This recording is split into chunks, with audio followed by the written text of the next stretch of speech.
কি বৃষ্টি হচ্ছে আর মেঘ ডাকছে।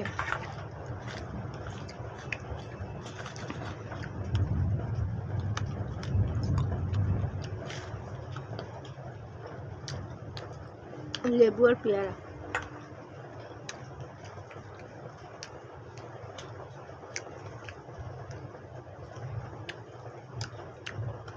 মোটে বৃষ্টি হচ্ছিল না, আর এখন দেখো কি বৃষ্টি। গরমে তো মরে যাচ্ছিলাম।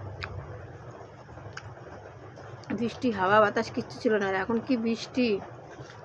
রাত্রিবেলা কম্বল গায়ে দিতে হচ্ছে, মানে পাখা চালাতে হচ্ছে, পাখা চালিয়ে কম্বল গায়ে দিয়ে ভালো বৃষ্টি হচ্ছে।